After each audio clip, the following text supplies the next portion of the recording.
that experience was like nothing else. Like, it's not always every day when you climb up a 45-foot pole knowing you are going to jump off of it. You know, the craziest thing was right before I was about to go, I asked the guy, hey, how tall is this? And I didn't know what I was expecting him to say. I thought he was going to say something like, it's not that tall. Don't worry, you'll be fine. He looked me straight in my eye and said, oh, it's 45 feet. 45 feet. And then I asked him, you probably didn't hear this, weren't able to hear it, but I said, so am I going to be attached to a cable and are you guys going to lift me up? And he kind of snickered and was like, no, you have to climb up and then jump off. And we will make sure that you don't hit the ground on the way down. Right? At this point, I'm like, you got to be kidding me. First of all, I'm standing in front of this 45-foot pole. Then you tell me I have to climb up it, stand on a little platform, right? And then jump off.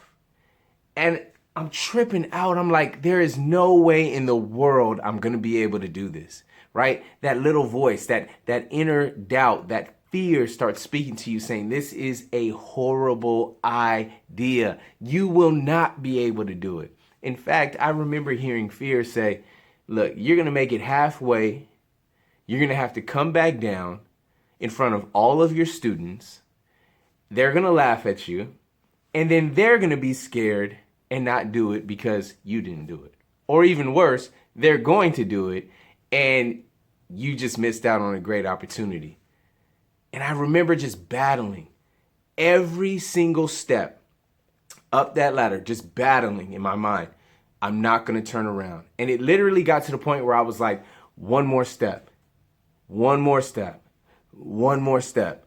All right, if I could just go one more. And I think that's the lesson that I learned in that experience is fear has a way of having you focus on the bigger picture, right? Kind of focusing on everything that's going on.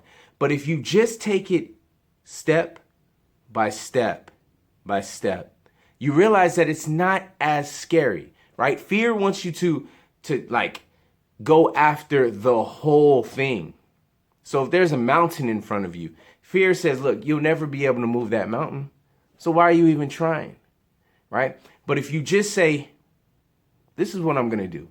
I'm going to take my shovel and I'm going to dig one scoop at a time. And as long as I keep doing that, as long as I'm persistent, consistent, and I'm aiming towards the goal, eventually that mountain is going to move, right? Or I'm going to move through that mountain. So that's what it was. It was literally me standing there saying, I am not going to quit. I just got to go one more. And I remember getting halfway and everything in me was like, okay, this is it. This is the moment. Stop, right? You did well. You made it halfway. That's good. How about we just turn around, go down where it's nice and safe? And I literally had to tell myself, no, fear, no. I am not going down. I'm going to keep climbing. I made it all the way to the top. Then I had to face the next obstacle. And the next obstacle was something I wasn't expecting, right? Which is another lesson. There's always going to be the unexpected. I had to now stand on this little platform, and I kid you not, this platform was so small. I had to literally stand on it, and as soon as I did, the whole pole, it felt like at least, or the platform, something started swaying. And I'm like, oh my gosh, you gotta be kidding me. I just made it all the way up here. Now I'm on this platform and this thing is rocking. So now I'm really freaking out. Like there's no way. There is no way this is going to happen. But I had an option. I could jump or I could go back down. Either way, I was going to have to experience a great level of fear. I had a friend in college kind of break it down for me. He told me a story. And he said, look, it was a situation in my life that was really, really difficult.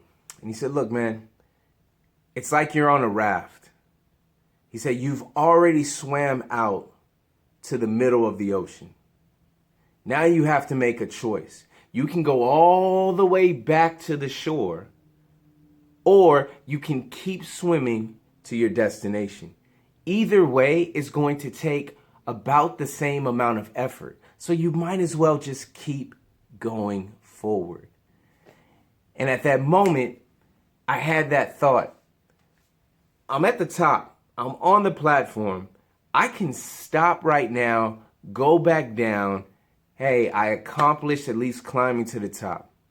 But going back down would be just as scary, if not more, as just leaping.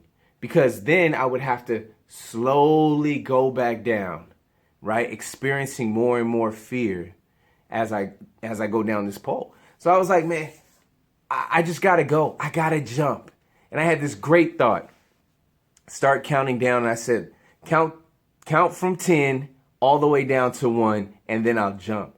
So my students start counting 10, 9, 8. And I know at this moment, I say, if I let them get to 1, I'm not going to jump. I'm going to freeze.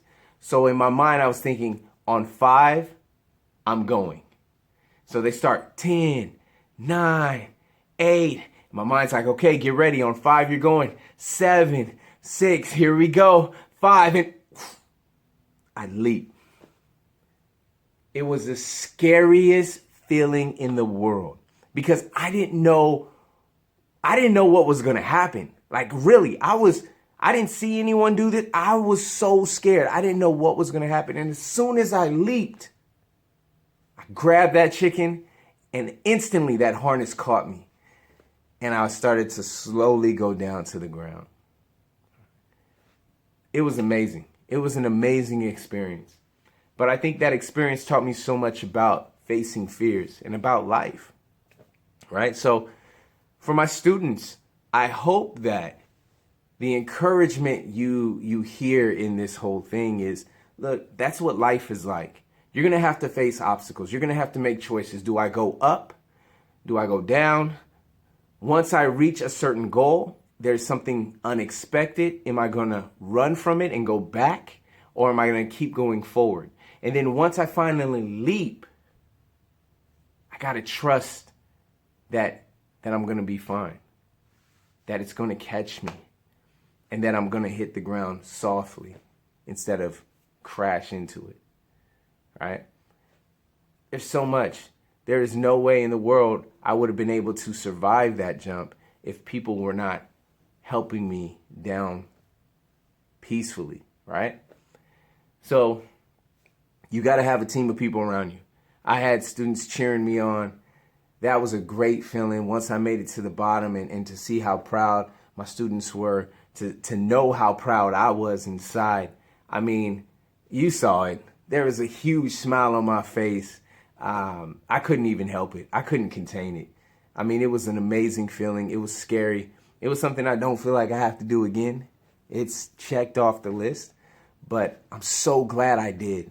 I'm so glad I did. And the coolest thing was after I went, I had a couple of students that also did it. And I just felt great because they were like, man, I saw you do it, Mr. Nolan. I know I can do it. And that's what it's all about. So, fearless to fearless.